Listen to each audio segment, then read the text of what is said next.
Hello students, welcome to AB science classes. My name is Aman Verma. आज का आपका topic है माइटोसिस, जो कि सेल डिवीज़न का एक पार्ट होता है।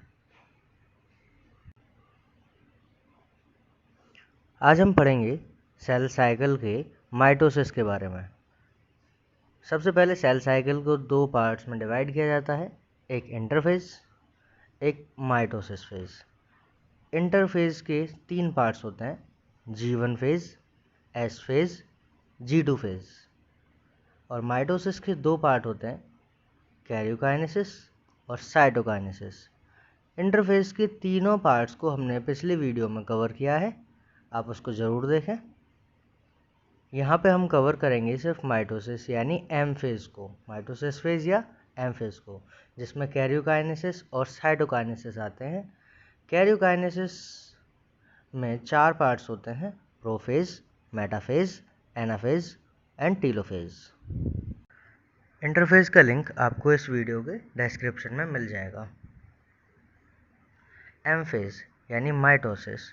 माइटोसिस को मोस्ट ड्रामेटिक पीरियड भी बोलते हैं। ऐसा इसलिए बोलते हैं क्योंकि इस पीरियड में चार सब फेजेस देखने को मिलते हैं, prophase, metaphase, anaphase and telophase. Equational division कहते हैं इस एम फेज को। इक्वेशनल डिवीज़न क्यों कहते हैं? क्योंकि जो डॉटर सेल हैं वो डॉटर सेल का क्रोमोसोम नंबर पेरेंटल सेल के क्रोमोसोम नंबर के बराबर होता है। एम फेज के सब फेजेस में सबसे पहले आता है प्रोफेज। प्रोफेज में हम बात करेंगे कि प्रोफेज में होता क्या क्या है। Chromosomal material condense to form compact mitotic chromosome, यानी क्रोमोसोमल मटेरियल पहले रेटिकुलम की फॉर्म में होता है और वो धीरे धीरे प्रोफेज में कंडेंस होना स्टार्ट होता है और माइटोटिक क्रोमोसोम की फॉर्म में आ जाता है। Chromosomes seen to composed of two chromatids attached together at centromere। मतलब जो क्रोमोसोम में दो क्रोमेटिड्स होते हैं वो सेंट्रोमेयर के थ्रू अटैच होते हैं।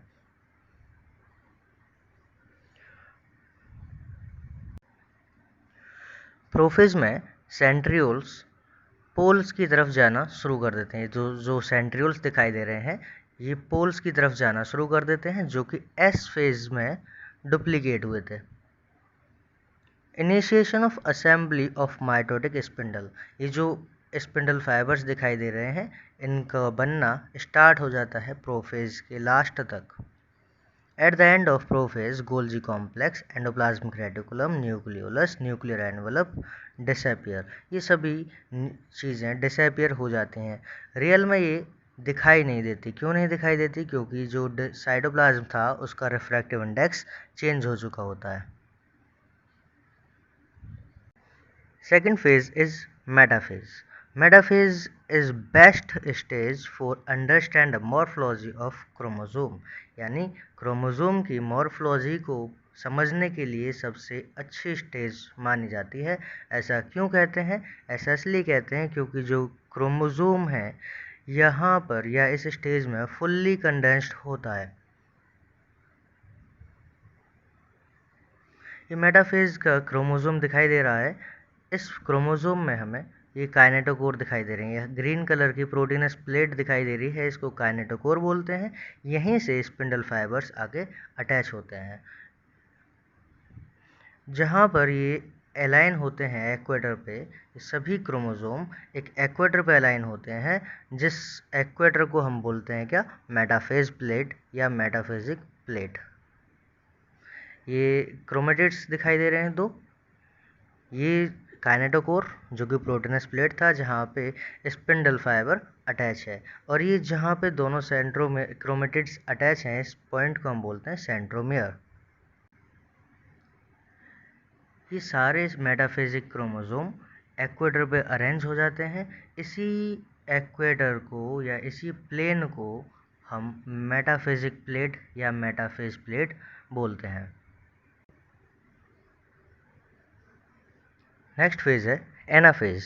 एनाफेज में क्या होता है कि जो भी क्रोमोसोम्स इस एक्वेटर पे अलाइन थे, जिसको हम मेटाफेज प्लेट बोल रहे थे, वहाँ से सभी क्रोमोसोम के सेंट्रोमेयर्स स्प्लिट हो जाते हैं और क्रोमेटिड्स अपोजिट पोल की तरफ खींचना शुरू हो जाते हैं, मूव करना शुरू कर देते हैं।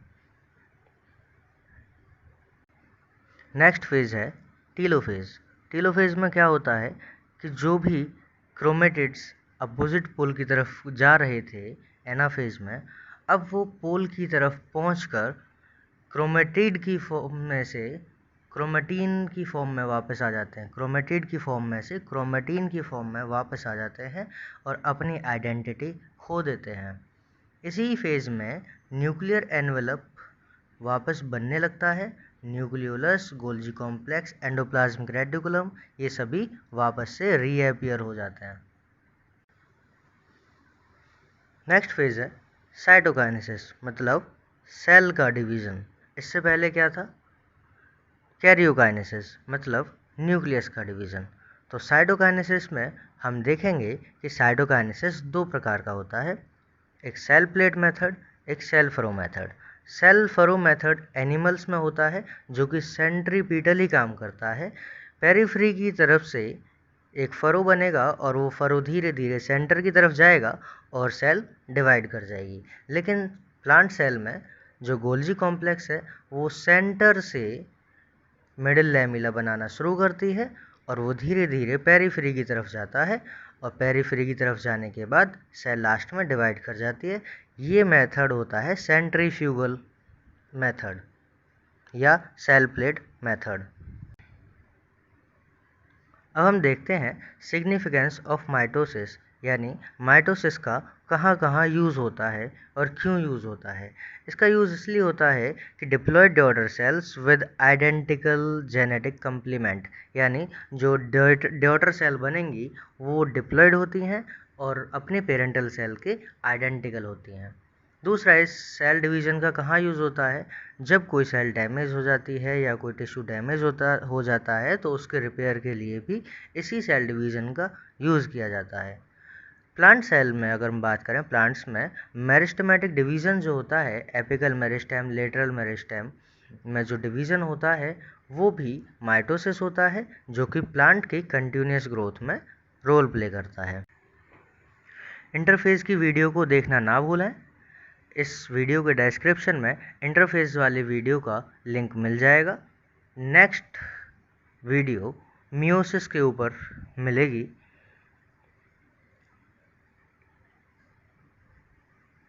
Thank you.